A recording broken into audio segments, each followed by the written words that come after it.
भगवान श्री हरि ने कहा कि नारद, और बाल में भस्म का त्रिपुंड करे, आपाद मस्तकम, अपने बाल में अपने अंग पर भस्म का त्रिपुंड करे। पूजा करने के लिए बैठिए ना, तब भस्म के त्रिपुंड करके बैठिए।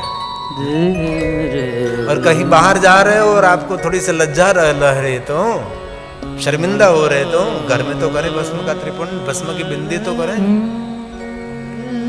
हमारे कोई आचार्य जी पूजा करने के लिए बैठाते तो पहले तो आपका भाल में भस्म का त्रिपुंड। ये जो कलर वाली डब्बी है ना, वो तो बेकार की बात है। सब विचार और दिमाग को बहुत डिस्टर्ब कर देते हैं, ये कभी नहीं करना चाहिए। ये सुगंध वाला, द्रव्य वाला एक डब्बी ले ली, केसर युक्त चंदन, कुछ भी नहीं है इसमें, कलर है, आपकी मानसिकता खराब कर देंगे वो।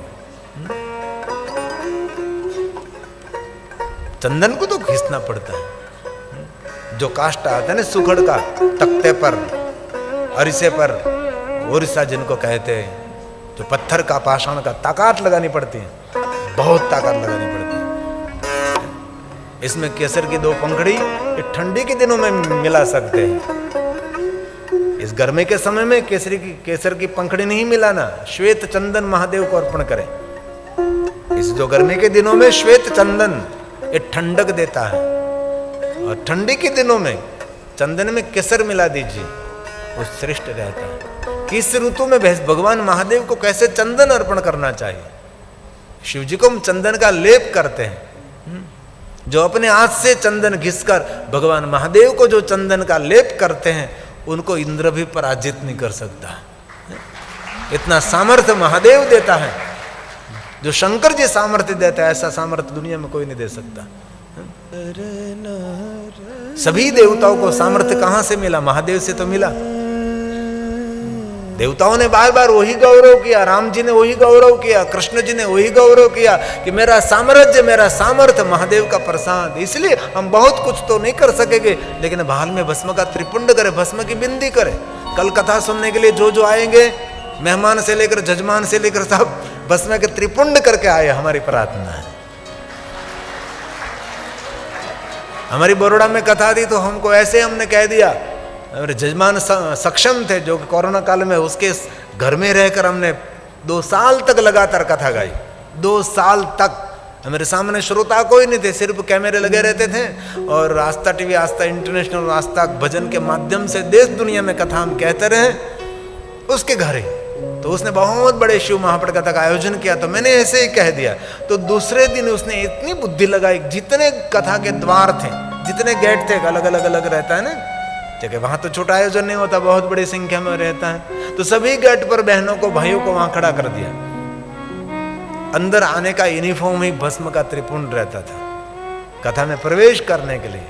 और हम बहुत समय पहले कर्नाटक में लगभग बेंगलोर के पास श्री श्री कुमार स्वामी थे, हम उसके दर्शन के लिए गए थे। 110 साल की आयु तब थी उनकी, तो भी वो अखबार पढ़ते थे और चलते थे। ऐसे महापुरुष का हमने दर्शन किया। तो उसका गुरुकुल था। गुरुकुल में 10,000 बच्चे पढ़ते थे, और 10,000 बच्चों के भाल में भस्म का त्रिपुंड हमने देखा है।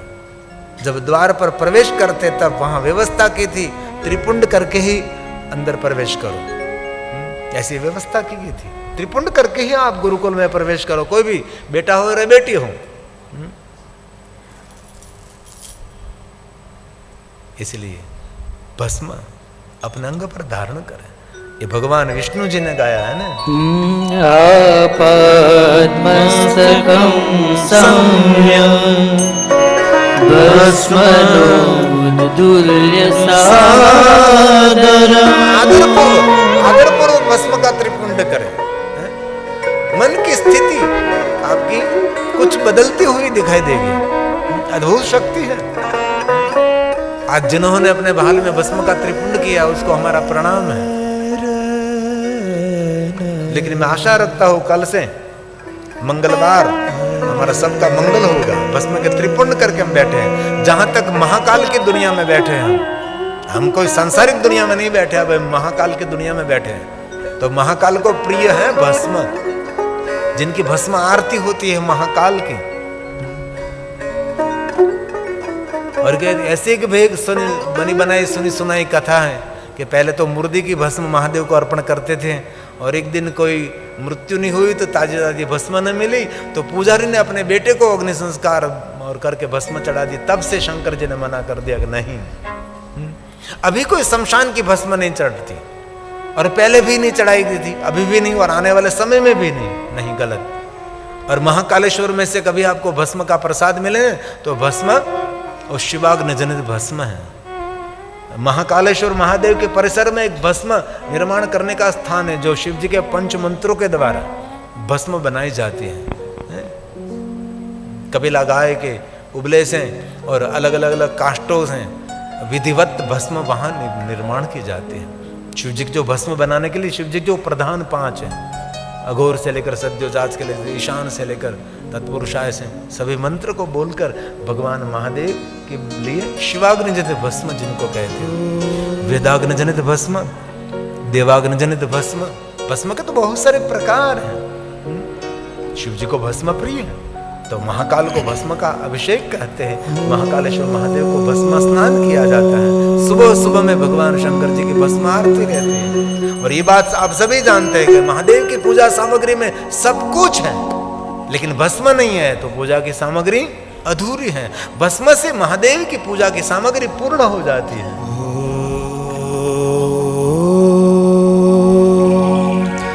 हरि ओम। सद्योजातं प्रपद्यामि सद्योजाताय वै नमो नमः। भवे भवे नाति भवे भवस्मां भवोद्भवाय नमः। ॐ सद्योजाताय नमः। ॐ वामदेवाय नमो ज्येष्ठाय नमः। श्रेष्ठाय नमो रुद्राय नमः। कालाय नमः कलविकरणाय नमः। बलविकरणाय नमो बलाय नमो बलप्रमथनाथाय नमः। सर्वभूतदमनाय नमो मनोन्मनाय नमः। ॐ वामदेवाय नमः। अघोरेभ्योऽथ घोरेभ्यो घोर घोरतरेभ्यः सर्वेभ्यः सर्वेभ्यो नमस्ते रुद्ररूपेभ्यः। ॐ अघोराय नमः। तत्पुरुषाय विद्महे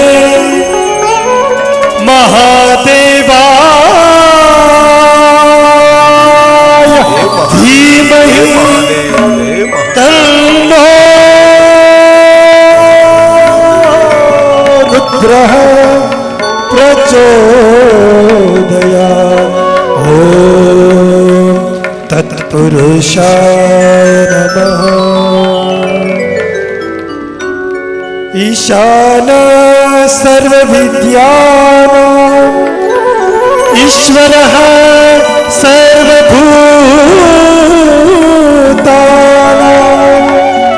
ब्रह्मणोऽधिपतिर्ब्रह्मा शिवो मेस्तु सदा शिवो।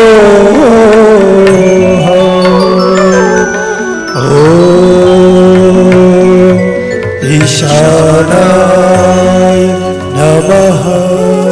हरि ओम। जगत नाशवंत अथक स्वरूप है। ओम अग्निति भस्म, वायुरिति भस्म, जल में ति भस्म, इनमें ही है सब कुछ।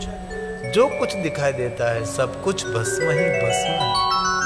इसलिए शिव जी ने अपने अंग पर भस्म का स्वीकार किया है।